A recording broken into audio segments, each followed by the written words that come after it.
आप हैं प्रशांत झा जी। आपसे मैं जानना चाहता हूँ, हसदेव अरण्य में जो आंदोलन चल रहा है, आपका दैनिक लोक सदन के यूट्यूब चैनल पर मैं स्वागत करते हुए आपसे इस संदर्भ में प्रकाश डालने के लिए आग्रह करता हूँ। हसदेव का जो आंदोलन चल रहा है उसमें केवल पेड़ कटाई का सवाल नहीं है, ये पूरा पर्यावरण का सवाल भी है। और हमने छत्तीसगढ़ किसान सभा की ओर से जो मांग कर रहे हैं, जो पेड़ कटाई अंधाधुंध तरीके से चल रही है उस पर रोक लगाने की मांग लगातार करते आए हैं। और जिस तरीके से अभी जो कल की घटना आप देख रहे हैं जी, कि मतलब लोगों को एक तरीके से बंधक बना करके गलत तरीके से जगह जगह से मतलब उठा के मतलब एक गैर मतलब लोगों को वहां पहुंचने तक नहीं दिया रहा है कि मतलब एक लोग वहां पहुंच ना सके और अपना जो प्रतिरोध है उसको ना कर सके।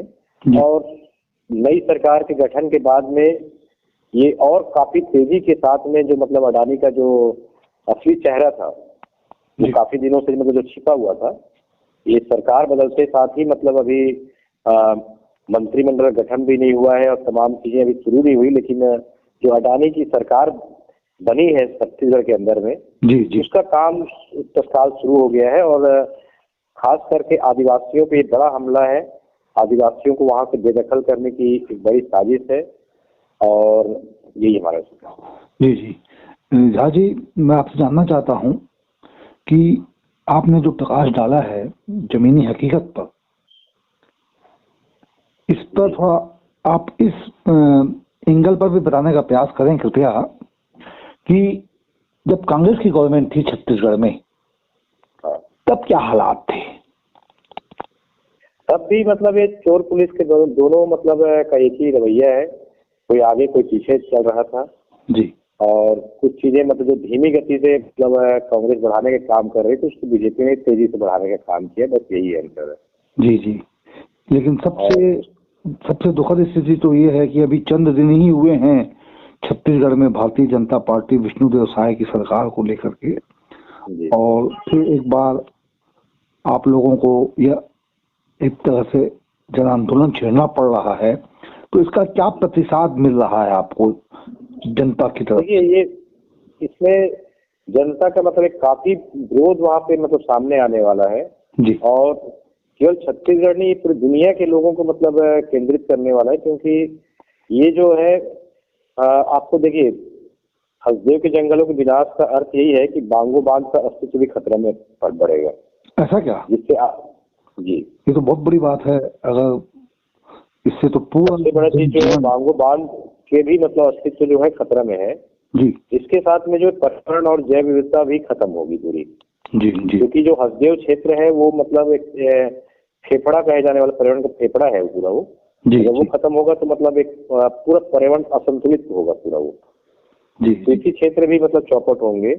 और सबसे बड़ा चीज जो आप कोरबा के अंदर देख रहे हैं कि मानव और हाथी का जो द्वंद्व है जी, मतलब सबसे बड़ा चीज देख रहे हैं मानव और हाथी का संघर्ष जो है, जिसके कारण कितने जाने मतलब गंवानी पड़ी है मतलब जो लोगों को, वो भी ये मतलब जंगल के इफेक्ट ही है, जो मतलब जंगल लगातार खत्म होते जा रहे हैं, जिससे जो जंगल में रहने वाले जीव जंतु है वो शहरों के और गाँव की ओर बढ़ रहे हैं और इससे मानव जीवन भी खतरा में मंडरा रहा है जी जी। और आदिवासियों का बड़े पैमाने पर वहां से विस्थापन होगा जी। ये सभी कारक मिलके जो है छत्तीसगढ़ और आदिवासियों की विनाश की लीला ही रचेगी जी जी। तो यह सब किस तरह रुक सकता है, इसके लिए आप क्या ऐसा कुछ करने जा रहे हैं आप लोग? देखिए, इसको रोकने का केवल अब देखिए, क्योंकि सरकारें जो है पूर्ण रूप से अडानी की कठपुतली है जी। अब तो मतलब वो स्पष्ट रूप से दिख रहा है जी। केंद्र के अंदर और राज्य के अंदर एक पार्टी की सरकार पूर्ण रूप से बन गई है। पहले लोग एक दूसरे के पर दोषारोपण करके बचने का प्रयास करते थे, भाजपा कांग्रेस के लोग, कांग्रेस की जब सरकार थी यहाँ पे दिखावटी काम मतलब एक दूसरे पे करके थोड़ा सा लोगों को मतलब, लेकिन अब तो मतलब सीधा सीधा वो हमला बढ़ेगा और इसको रोकने का केवल एक ही सहारा है कि जनता को सड़कों पर उतरना पड़ेगा और हसदेव के आंदोलन को जन आंदोलन के रूप में बदलना पड़ेगा जी जी। आप कृपया यह भी बताएं कि लगभग कितना बड़ा क्षेत्र और कितने गांव इससे प्रभावित होने जा रहे हैं? इससे तो आसपास के मतलब आपके दोनों जिलों पे प्रभाव पड़ेगा, कोरबा, सरगुजा, तो ये पूरे जिलों पे सीधा सीधा प्रभाव पड़ेगा इसका। और इसका दूरगामी प्रभाव जो है अन्य जिलों पे भी पड़ेगा और पर्यावरण के कारण पूरे देश और दुनिया पे इसका असर पड़ेगा। जी जी झा जी, इस संदर्भ में आप लोगों का प्रयास निसंदेह स्तुत्य है। यह भी बताएं कि आपने कहाँ पहुंच करके लोगों से मुलाकात की है और उन्होंने अपना क्या कष्ट और दुख बताया है? हम लोग हसदेव की जंगल जहाँ पेड़ कटाई का क्षेत्र है, हम वहाँ कई बार वहाँ गए हैं वहाँ पे जी। और कई बार हम लोग देखा कि वहाँ पे जब हम लोग जाते थे तो पुलिस के द्वारा वहाँ रोकने का भी लोगों मतलब सच्चाई वहाँ जान न सके। अच्छा, आप लोगों को भी रोकने का प्रयास किया गया? हम पिछली बार जब वहाँ पेड़ कटाई का जब वहाँ पे चल रहा था 5-6 महीने पहले भी जी उस समय भी मतलब काफी हम लोग बचते हुए वहाँ तक पहुँचे थे जी। वहाँ तो एक तरह से ऐसी चाक चौबंद व्यवस्था की जाती है कि लोग वहाँ तक पहुँच न पाए, ताकि हसदाव की सच्चाई जो है वो लोगों के सामने ना आ सके। जी ये सबसे बड़ी विडंबना है। और अभी भी आप देख रहे हैं कि कल से पूरे प्रदेश के लोग जो वहाँ पहुंचना चाहते थे उनको कई तरीके से मतलब रोका गया वहाँ पे, गलत तरीके से भी।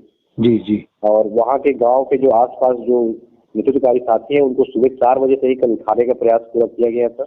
मतलब एक तरह से दमनकारी नीति जो है राज्य की नई सरकार बनने के बाद में खासकर आदिवासियों की बढ़ी है। जी। दुर्भाग्य है कि मुख्यमंत्री बनने के बाद में लोगों की उम्मीद थी कि आदिवासी क्षेत्र में ज्यादा लोगों की मतलब सुनवाई होगी, लेकिन उल्टे उस क्षेत्र के लोगों का दमन वहां बढ़ा है। ये काफी चिंता का विषय है।